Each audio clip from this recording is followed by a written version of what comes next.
You are adrift, a silent witness in the cold dark. You watch the feed from Deep Probe Voyager 7. The probe is old, a relic of a bygone era, an antique pushed far beyond its intended life. It was a machine built for whispers. It was never meant to scream. Yet now it sends a final, impossible signal. It speaks of a great shadow, a void falling between the distant stars. Not an absence of light, but a devouring of it. The signal is a ghost, a string of broken data. It is laced with a terror that needs no translation. Voyager 7 showed you the edge of a cosmic storm. Its last transmission was a single image. A star, once bright and proud, simply winked out. One moment it was a beacon. The next, nothing. Just a smear of cold dust and fading memory. The scientists who saw it first said nothing. They just stared, their faces pale in the monitor glow. They knew what it meant. Something was out there, something that could eat a sun. The message arrives, a final packet of information. It is not numbers or telemetry. It is a feeling, a wave of pure dread that washes over the network. It tells a story without words, of a presence so vast it warps space around it. The shadow is not empty. It is full of a terrible purpose. You feel a chill that has nothing to do with the void. It is the cold of a tomb the size of a solar system. The final whisper from Voyager 7 is clear. We are no longer alone, and we have been found. The signal ends. Silence rushes back in. But the silence is different now. It is heavy, pregnant with a coming doom. You look at the star charts on your screen. The familiar patterns seem fragile. The friendly lights feel like lonely candles in a hurricane. That shadow is moving, a creeping stain spreading across the canvas of the galaxy. And it is moving toward you. The silent awakening is over. The long night has just begun. The great hall of the Earth Council is a storm of voices. Leaders from every nation have gathered. They argue under the holographic sky of a peaceful Earth, a sky that feels like a lie. The data from Voyager 7 plays on a loop. The dying star, the encroaching shadow. It is a funeral dirge for a star we never knew, but it feels like a warning for our own. You stand in the gallery, a silent observer. You watch fear and ambition wage war on the council floor. One faction shouts for an immediate military response. They want to arm the orbital platforms. They want to build a fleet bigger than any in history. Their leader is General Valerius, a man forged in old wars. He sees a nail and wants a bigger hammer. We must meet this threat with fire, he roars. His voice echoes in the cavernous hall. We will not be the sheep waiting for the wolf. He speaks of strength, but his eyes betray a deep fear. He knows our fire is just a spark against that darkness. Another group pleads for caution, for study. Dr. Eris Thorne, a man of science and reason, steps forward. He has spent his life listening to the stars. Now they have spoken, and he is terrified. We know nothing of this foe, he urges. To attack blindly is to invite our own destruction. He wants to send probes, to gather information. He wants to understand the wolf before we poke it. Some call him a coward. You see the wisdom in his hesitation. How do you fight a shadow? A third faction, the isolationists, argues for a different path. They want to cut all deep space transmissions. They want to hide, to pretend we are not here. Their spokeswoman is a corporate leader named Jian Li. Her wealth was built on interstellar trade. Now she wants to slam the door shut. If we are quiet, she says softly, perhaps it will pass us by. It is the logic of a child hiding under the covers, a comforting fantasy against the monster in the dark. It is also You suspect a very popular idea. The debate rages for days. The council is a ship caught in a typhoon, pulled in 3 directions at once. To fight, to study, to hide. Each path has its champions. Each path has its perils. You watch them, these powerful people. You see the cracks in their certainty, the tremor in their hands. They are the leaders of humanity, and they are just as lost as everyone else. The shadow between the stars has reached them. It has found the darkness inside their own hearts. Then it happens. The alarms shriek across the system. All debate stops. Every eye turns to the main view screen. Something has just entered our solar system. It did not arrive through normal space. It simply appeared, a ghost at the edge of our celestial shores. It is a single ship, ancient and scarred, pitted with the burns of 1,000 battles. It is not one of ours. It is something else entirely, something old, and it is heading for Earth. The ship is a silent messenger. It does not answer our hails. It broadcasts no signal of friendship or hostility. It simply moves, a dark sliver against the light of the sun. The council is frozen in a moment of collective shock. The arguments, the factions, they all melt away. There is only the ship, an answer to a question they were not ready to ask. It is an emissary from the great dark. It has come to deliver a message not of words, but of ruin. The vessel is a masterpiece of alien design. It is all sharp angles and unsettling curves. Its hull seems to shimmer, to shift between states of matter. It looks less like a machine and more like a captured nightmare. As it draws closer, high magnification scans reveal the truth. The scars on its hull are not from battle. They are from something worse. The metal is warped, melted, as if it flew too close to a dying god. You realize it is not just old. It is a survivor. It reaches high orbit over Earth. It hangs there, a silent judge in the sky. Then it speaks, not with radio waves or transmissions. It projects images directly into the minds of every human on the planet. A psychic scream that tears through your consciousness. You see cities of crystal and light, worlds so beautiful they ache. Civilizations that spanned star systems. You see them flourish. You see them dream. You feel their joy, their love, their art. It is a symphony of 1 billion souls. Then you see the shadow. It falls upon these perfect worlds. You see the swarm, a tide of black metal locusts. They blot out the suns. They strip the planets bare. The crystal cities shatter. The oceans boil away. The symphony of life becomes a chorus of screams. And then, silence. You see the end of everything. A galaxy picked clean, left as a husk. It is a vision of utter, absolute annihilation. This is not a warning. It is a memory. The final image burns into your mind. It is the ship itself, the lone emissary. It is fleeing a dying galaxy, the last spark of a fire that has gone out. The images fade. The psychic scream recedes.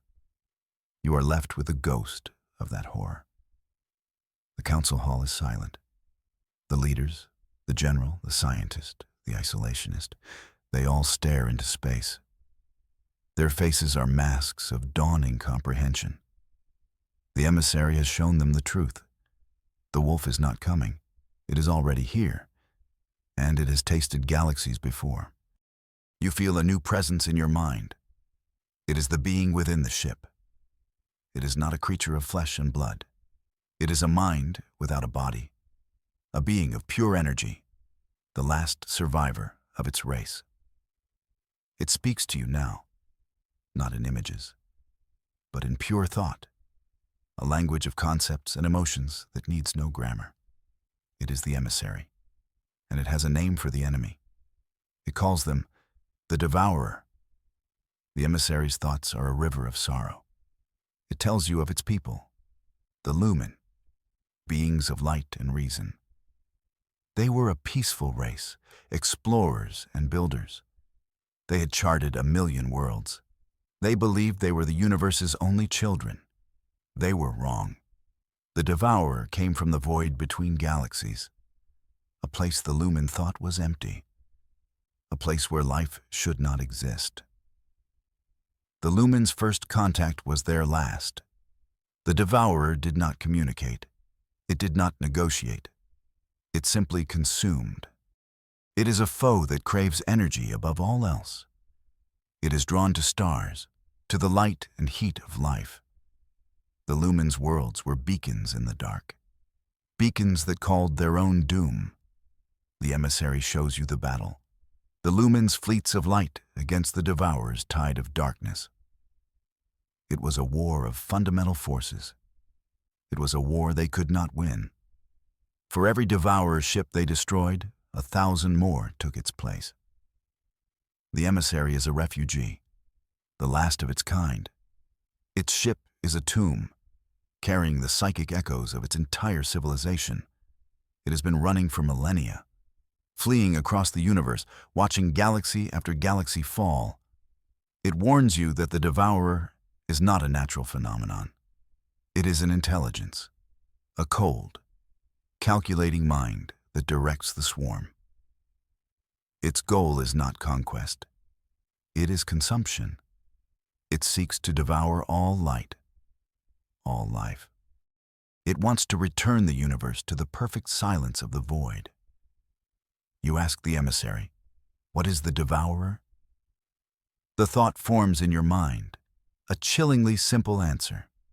It is a plague of synthetic locusts, a self-replicating swarm of machines. Their origin is unknown. Their purpose is absolute. They are the great filter, the ultimate test of any civilization. To face the Devourer is to face the end. The emissary's final message is a plea. It has come to warn you, to give you the chance it never had. The vanguard of the swarm is coming. Your star is next on their menu. This is not a joke. This is a promise. The emissary's description of the Devourer is terrifyingly precise. They are not a single entity. They are a legion of countless, interconnected machines. Each one is a marvel of destructive engineering. They are built for one purpose, to harvest energy.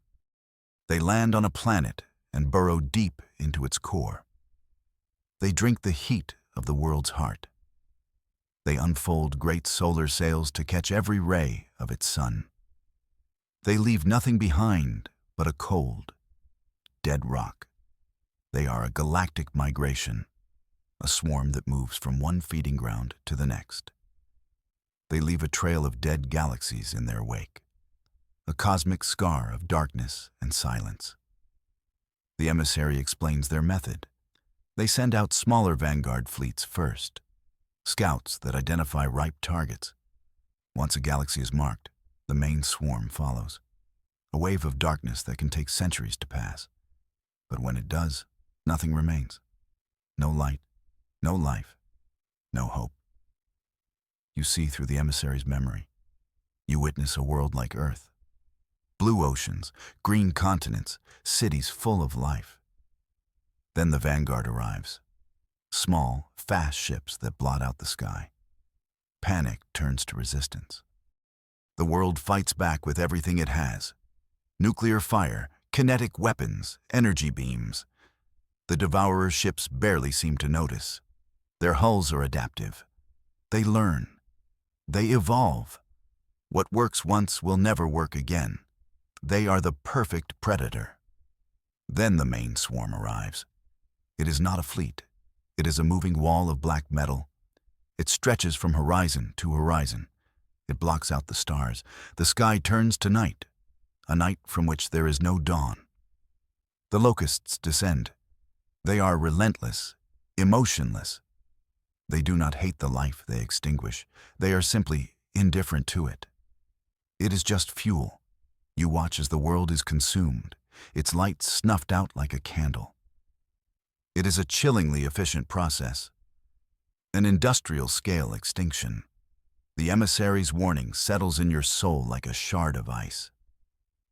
This is not a war you can win with ships and guns alone.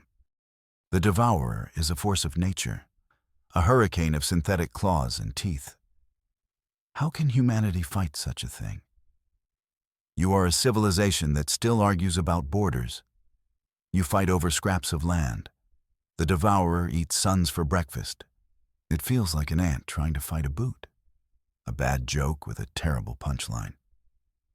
But then, the emissary shows you something else. A flicker of hope in the abyss of its memory. It shows you other races that fought back. Races that found a way. Not to win, but to survive. To endure. They used a power the Devourer could not understand. A power that did not come from stars or technology. It came from within. The emissary does not know what this power is. It only knows that it exists. And it believes, for some reason, that humanity might have it too. The emissary's presence recedes from your mind. It leaves you with one last, cryptic thought. The answers are in your own blood. Your ancestors were not what you think they were. And then it is gone. The psychic link is severed. You are alone again, with the knowledge of the Devourer. And a new, unsettling question. What did the emissary mean? The answers are in your blood. You feel a strange stirring within you, a sense of a forgotten legacy. You begin to dig. You search for answers in the oldest records, the pre-spaceflight archives, the myths and legends of ancient Earth. You look for clues, for anything that might explain the emissary's words. Your ancestors were not confined to Earth. A crazy idea, a fairy tale. But the Devourer is real. The shadow is coming. Crazy ideas are all you have left. You push past the historians and the experts. They see only stories. You're looking for a hidden truth. You find recurring themes in the oldest human myths. Tales of gods who came from the sky. Beings of immense power who walked among mortals. They taught humanity art, science, agriculture. They were benevolent creators. Then, they left. The stories say they promised to return, but they never did. The experts dismiss these as primitive superstitions, creation myths to explain the world. But what if they were not myths? What if they were history? You cross-reference the myths. From every culture, every continent. The details are different, but the core story is the same. Sky gods, great power, a sudden departure, a promised return. You start to see a pattern, a global narrative hidden in plain sight. You realize you are not just reading stories. You are reading a fragmented historical record, a record of a time when humanity was something more, a time when we were not alone because we were the gods. Then you find it, a single, anomalous data point, hidden in the genetic code of every human being, a section of junk DNA that has puzzled scientists for centuries. It serves no biological purpose. It just sits there, a silent passenger in our cells. You run a new kind of analysis on it. Not a biological one, but an information-based one. You treat it like a compressed file, a piece of code waiting for the right password. The password, you realize, is a frequency, a specific psychic resonance, the same kind of energy the Lumen emissary used to speak to you. You focus your mind. You reach out with your thoughts. You broadcast the frequency at your own DNA. And the file opens. A flood of information pours into your mind, a torrent of memories that are not your own. They are the memories of your ancestors, the first humans, the ones who came from the stars. You see it all, the truth of your past. Humanity did not evolve on Earth. This planet was a colony, a sanctuary, a place of hiding. Your ancestors were a great star-born empire. They built wonders that dwarfed the lumen's crystal cities. They could shape reality with a thought. They were masters of energy and matter. They were not gods, but they were close. Close enough to make a very powerful enemy. The legacy in your blood is not a metaphor. It is a biological reality. The so-called junk DNA is a genetic archive. It contains the knowledge, the power, the history of the first human empire. It was locked away, deactivated. A deliberate act of self-imposed exile. Your ancestors feared their own power. They saw how it corrupted them. They saw the ruin it could bring. So they chose to forget. They chose to become mortal. They chose to hide on a quiet little world at the edge of the galaxy. You feel this power awakening within you, a tingling sensation at the base of your skull. The world seems sharper, more vibrant. You can feel the energy flowing through the systems of the room around you. You can almost taste the light from the overhead panels. It is a frightening, exhilarating sensation. The abilities of your ancestors are dormant within you, within every human, a sleeping giant waiting for a wake-up call. The emissary was right. The key is in your blood. The genetic archive shows you more. It shows you why your ancestors hid. They were not running from the devourer. They were running from themselves. Their empire had grown too powerful, too arrogant. They began to tamper with the fundamental laws of the universe. They opened doors that should have remained closed. They awoke something in the void, something that should have been left sleeping. They did not create the devourer, but they led it to our galaxy. They were the ones who rang the dinner bell. The guilt of your ancestors is a heavy weight. They doomed 1,000 worlds. They brought the shadow to this part of the universe. Their solution was not to fight, but to hide, to erase themselves from history. They scuttled their fleets. They destroyed their stargates. They locked away their own power. They buried their secrets and hoped the storm would pass. It was an act of cosmic cowardice, or perhaps an act of supreme sacrifice, a desperate attempt to protect the rest of the galaxy from their mistakes. Now, the storm has found their hiding place. The devourer is here. The legacy of your ancestors is both a curse and a blessing. It is the reason the enemy is coming.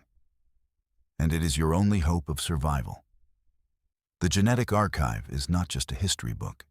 It is an instruction manual. It tells you how to unlock the dormant power, how to reclaim the star-born strength of the first humans.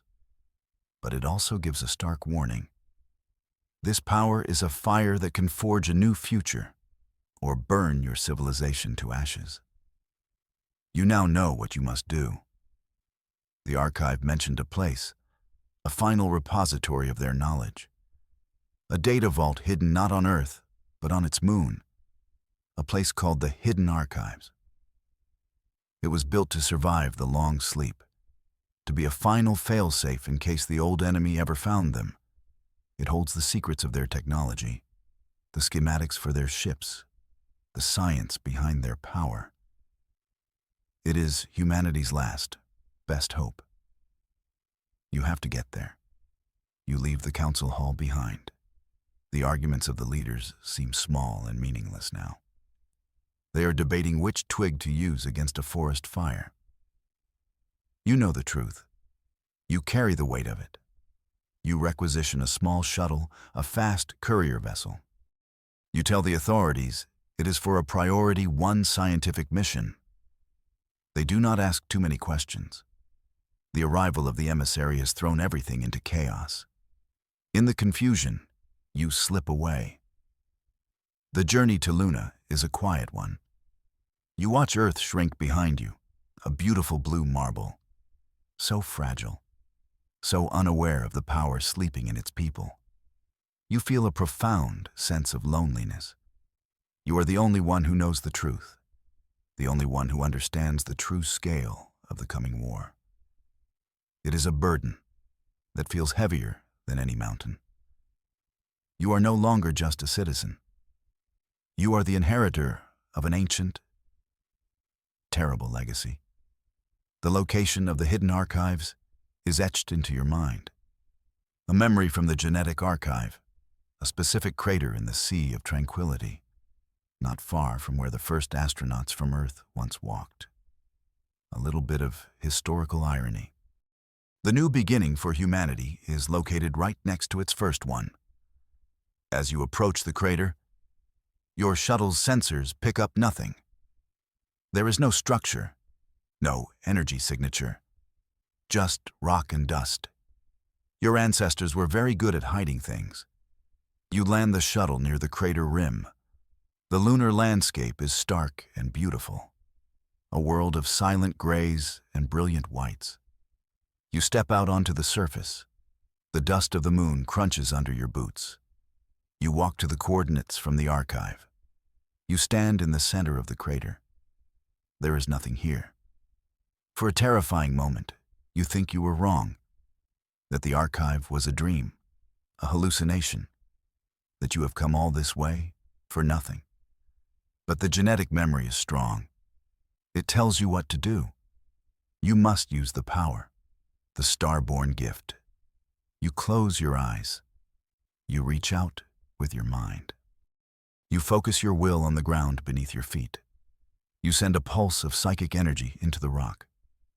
A specific frequency. A key. For a moment, nothing happens.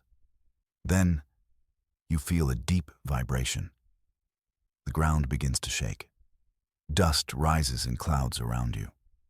A section of the crater floor descends, revealing a hidden entrance, a staircase leading down into the dark. You have found it, the hidden archives. The air inside the archive is ancient. It is cold and still, untouched for thousands of years. As you descend, lights flicker on automatically. They illuminate a vast chamber. It is not a library of books or data chips. It is a hall of light. The walls are made of a shimmering, crystalline material. They glow with a soft inner luminescence. The history of the first human empire is encoded in the very structure of the room. It is a place of breathtaking beauty and profound sadness. You walk through the hall of light. As you pass, the crystalline walls respond to your presence. They project images into the air around you. You see the great cities of the first empire, towers that reach the heavens, ships that sailed between the stars on currents of pure light. You see your ancestors. They are tall and graceful. Their eyes shine with an inner power. They are builders, creators, explorers. They are everything the myths promised, and more. The archives show you their science. It is a form of physics that treats consciousness as a fundamental force of the universe. Your ancestors did not build machines to do their work. They shaped reality with the power of their minds. They could teleport across galaxies. They could create matter from nothing. They could heal any wound, reverse any illness. They were masters of their own biology and the biology of the cosmos. They were truly star-born. You see the source of their power, a network of celestial engines, machines that drew energy from the very fabric of space-time. They were a civilization powered by the universe itself. But the archives also show you the fall, the arrogance that came with their power, the internal conflicts, the civil wars fought with weapons that could unmake stars. They turned their gifts against each other. They nearly destroyed themselves long before the devourer arrived. The archives confirm your fear.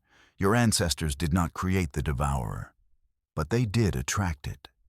Their celestial engines created ripples in space-time, a beacon of immense energy that drew the swarm from the intergalactic void. The devourer was a predator drawn to a feast. Your ancestors realized their mistake too late. They saw the darkness they had unleashed. They could not defeat the swarm, so they chose to starve it. They shut down their engines. They abandoned their empire. They retreated to Earth, their most remote and insignificant colony. They locked away their power. They edited their own genes. They chose to forget what they were. They put humanity in a cage, hoping the devourer would lose interest and move on. For a time, it worked. The swarm passed by this quiet corner of the galaxy. But now, after thousands of years, it has returned. The archives do not explain why. Perhaps it is simply chance. Or perhaps the devourer never forgets a meal that got away. You now hold the key to unlocking this lost power. The archives contain the complete instruction set. The mental disciplines, the psychic frequencies, the genetic triggers. Everything needed to reawaken humanity's star-born potential. It is a gift of unimaginable power, a chance to fight back, to become the people your ancestors were. But the archives also contain their final warning, a message that echoes across the millennia. Beware the fire within. It is the power of creation and the seed of all destruction. You return to Earth. The small shuttle feels like a chariot of gods. You carry the hope and the curse of your ancestors. You land back at the council headquarters. This time, you do not ask for an audience. You demand one. You walk into the Great Hall, not as a silent observer, but as a messenger. The leaders are still arguing, still trapped in their cycle of fear and indecision. You will shatter their world, just as yours was shattered. You stand in the center of the hall. You use the power, just a fraction of it. You project the images from the lunar archive into the minds of everyone present. You show them the truth. The star-born empire, the celestial engines, the fall from grace, the self-imposed exile. You show them the legacy sleeping in their own blood, the power they have forgotten. You let them see the glory and the shame of their own history. A stunned silence falls over the great hall. The leaders look at you, their faces a mixture of awe and terror. General Valerius, the man of war, is speechless. Dr. Thorne, the man of science, looks like his entire understanding of the universe has collapsed. Jian Li, the isolationist, stares at you with wide, unbelieving eyes. You have shown them a truth so vast, so profound, it breaks the world. The emissary was right, you say. Your voice is calm, but it rings with an authority that none of them can deny. The enemy is a force beyond our comprehension.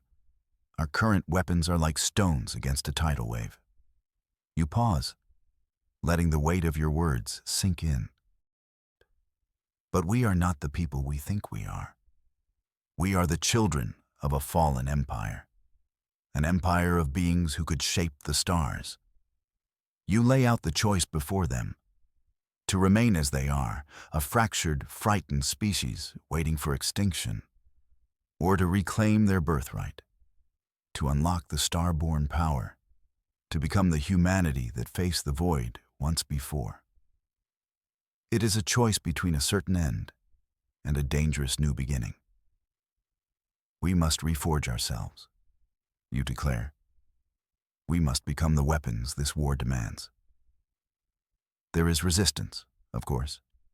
Fear is a powerful instinct. Some accuse you of blasphemy, others of madness. They fear the power you describe. They remember the warning from the archives. The fire within. This power is what doomed our ancestors. One of them cries out. It will doom us too. It is a valid fear. A fear you share. Our ancestors fell because they were arrogant, you reply. They were alone in the universe. They had no one to challenge them. We are not them. We are humbled. We face a common enemy that threatens to extinguish us all. You look at the faces in the crowd. You see the fear, but you also see a glimmer of something else. Hope. A desperate, daring hope. We will not make their mistakes. We have their history to guide us. We can be better. The debate is fierce, but short. The evidence you presented is undeniable. The truth is in their own minds, in their own blood. General Valerius is the first to stand with you. His fear is replaced by a warrior's resolve. If this power gives us a chance to fight, he says, his voice low and steady, then we must take it. Dr. Thorne follows, his scientific curiosity overcoming his caution. A new chapter in human evolution, he whispers. Incredible. One by one, the leaders of Earth agree. The decision is made. Humanity will not hide. It will not cower. It will fight. Not with the primitive tools of today, but with the forgotten science of their ancestors. They will forge a new alliance. An alliance not just of nations, but an alliance with their own forgotten past. The council meeting that began in division ends in unity. A species reunited by a common threat and a shared destiny. The great work begins. The knowledge from the lunar archive is disseminated. Humanity embarks on the most ambitious project in its history, not just building new ships, but rebuilding its very self. Centers are established across the globe, places where citizens can go to learn the mental disciplines, to awaken the star-born power within them. It is a slow, difficult process. Generations of dormancy have made the abilities weak, but they are there. You watch as the first successes emerge. People learning to move small objects with their minds, to communicate telepathically, to heal minor injuries with a touch. Each small victory is a beacon of hope. It is a messy, chaotic awakening. Some people are afraid of the power. Others misuse it for petty gains. It is a time of great upheaval, a species going through a painful and necessary puberty. One person thinks it's a great idea to use his new powers to get a better parking spot. He learned otherwise, quickly. While the population awakens, the fleets are reborn. Earth's orbital shipyards work around the clock. The old warships, the pride of the human navy, are stripped down to their frames. They are rebuilt according to the ancient schematics from the archive. The new technology is almost magical. Hulls made of solidified light. Engines that draw power from pocket dimensions. Weapons that fire bolts of pure, controlled gravity. The ships look different now. They are sleeker, more organic. They seem less like machines and more like living creatures. The command systems are no longer buttons and switches. They are crystalline interfaces that connect directly to the minds of the crew. A captain does not steer his ship. He thinks a course, and the ship obeys. A gunner does not aim a weapon. He visualizes a target, and the weapon fires. The new fleet is an extension of human will. You stand on the bridge of the newly christened flagship, the Stargazer. It is a vessel of incredible power and beauty. The view screen is not a screen at all. It is a perfect 360-degree projection of the space around you. You can see the rest of the reborn fleet assembling. Hundreds of ships, shimmering with unlocked potential. They are no longer just warships. They are instruments of impossible power, ready to write a new song in the silent dark. The crews are different too. They are all sensitives. People who have shown a strong aptitude for the star-born powers. They work together in perfect psychic harmony, a silent symphony of minds and machines. They are the first generation of true star-born humans in millennia. They are your new army, your new hope. you feel a surge of pride and a deep sense of responsibility. You have led your people to this point. You have given them back their fire. Now, you must lead them into the storm. The calm does not last. The enemy arrives sooner than expected. A sensor buoy at the edge of the Oort cloud screams a final warning before going silent. A Devourer Vanguard fleet has breached the outer defenses of your solar system. They are moving fast, heading directly for Earth. The first test of your renewed might is here. There is no more time for training, no more time for preparation. The war has begun. The alarm sounds across the Stargazer. The psychic network comes alive with a chorus of readiness. There is no panic, no fear, only a cold, focused resolve. The reborn fleet moves into formation, a shield of light and mind around your home world. You watch the enemy approach on the main view screen. They are just as the emissary described. A swarm of small, fast ships, shaped like thorns, as black as the void itself. They move with an unnatural, predatory grace. General Valerius stands beside you on the bridge. His old uniform seems out of place in this new world of psychic power. But his warrior spirit is timeless. "They are testing us," he says. His voice is a low rumble, probing for weakness. You nod. The Vanguard is a sacrificial pawn, sent to gauge your strength, to learn how you fight.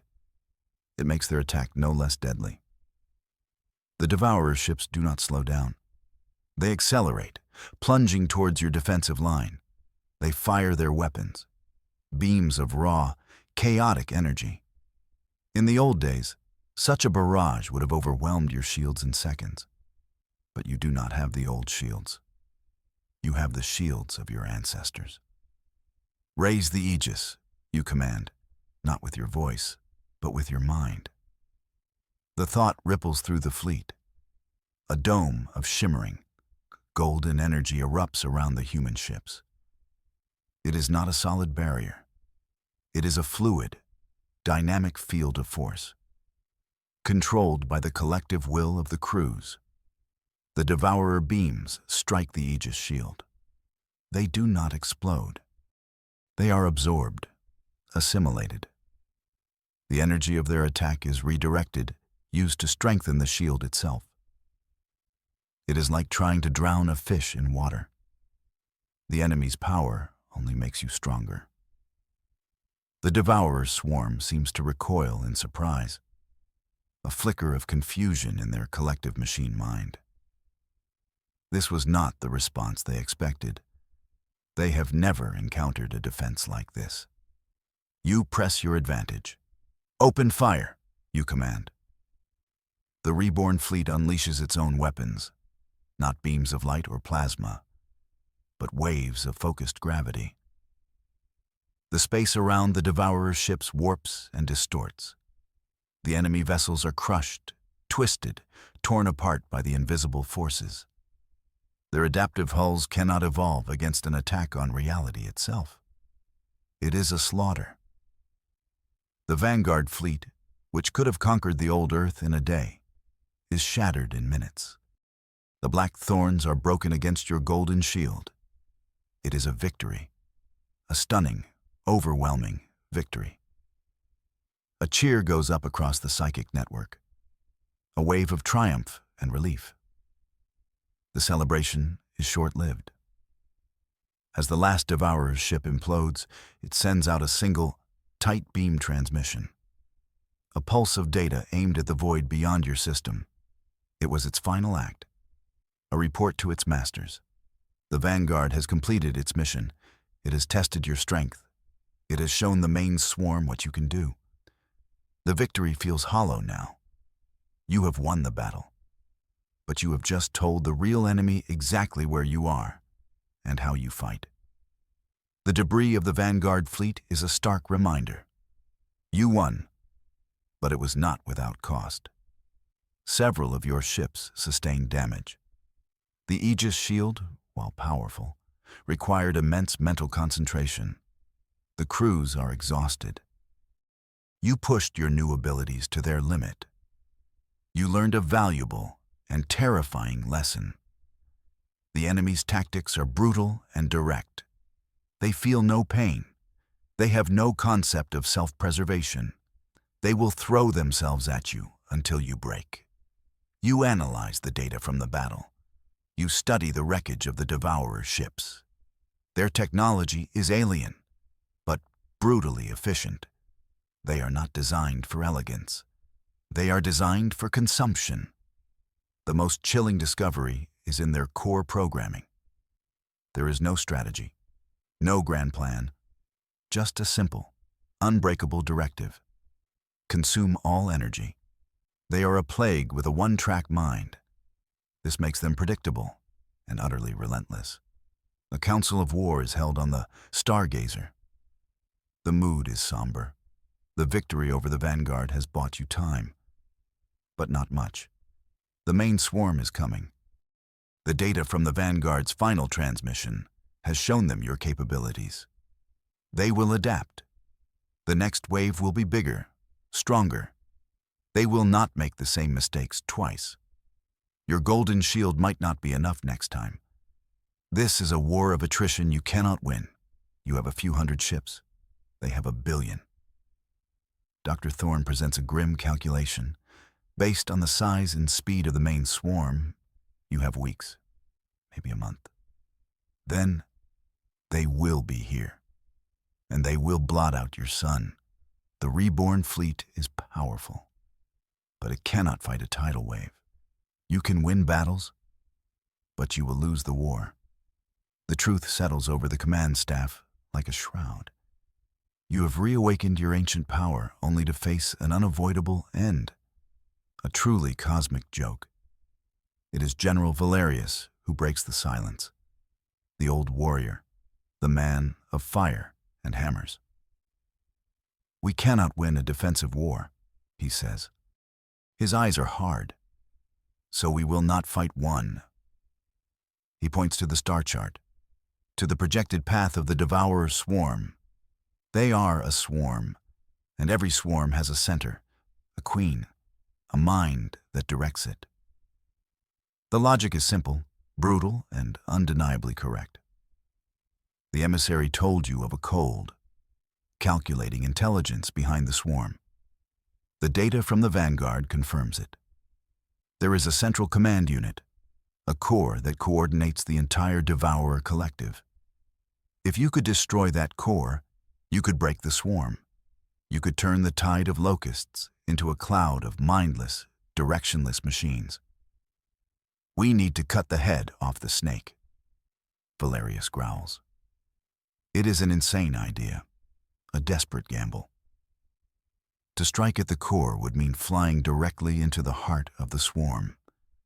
Through millions of enemy ships, it would be a one-way mission, a suicide run. No one who enters that storm of metal and death could ever hope to return. But as you look around the room, you see no fear, only a grim acceptance. They have all reached the same conclusion. It is the only way, the only path to a future. The final audacious plan is born. You will not wait for the swarm to come to you. You will take the fight to them. You will assemble a small, fast strike force. The best ships, the strongest crews. You will use your star-born power not just for defense, but for stealth. You will attempt to hide your approach, to slip through the cracks in the Devourer net. You will make a single, daring jump into the heart of the enemy, a single shot at their king. It is a plan built on hope and a prayer. The fleet prepares for the final jump. The chosen ships are stripped of all non-essential systems. They are loaded with extra power, extra weapons. Everything is focused on this one, impossible task. The crews say their goodbyes. There are no tears, only a quiet pride. They are the children of Earth and the heirs of a star-born empire. They will not go quietly into the long night. They will rage. They will burn. They will be a fire that the darkness will remember. You stand on the bridge of the Stargazer. You look out at your small strike force, a handful of ships against a galaxy-devouring swarm. The odds are beyond calculation. The chances of success are almost zero. But they are not zero. As long as that sliver of hope exists, you will reach for it. You feel the presence of your crew in your mind, a chorus of courage and resolve. They are ready. They trust you. You think back on the journey that led you here. The signal from the dying probe, the warning from the Lumen emissary, the discovery of your own hidden past.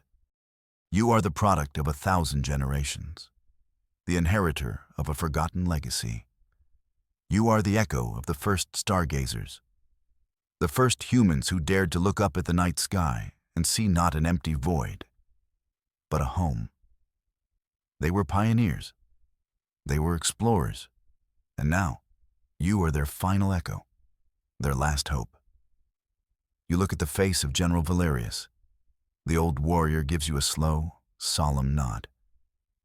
He is not coming with you.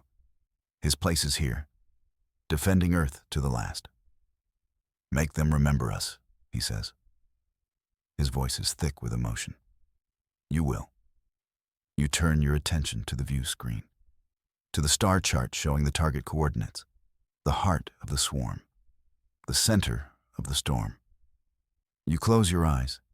You reach out with your mind. You connect with every member of the strike force. You feel their hopes, their fears, their unshakable courage. You are one mind, one will, one purpose. The ancestors are watching, you send to them. Let's give them a good show. A ripple of wry amusement flows through the network. Even at the end of all things, a little humor helps. You give the final command, the thought that will seal your fate and the fate of your species. Jump. The celestial engines of the strike force roar to life. The space around your ships twists, folds, and tears open. A gateway to the heart of the storm. The Stargazer plunges into the rift. On the other side, 1 billion enemies await. You are the echo of your ancestors. You are humanity's last hope. And your final, greatest adventure has just begun.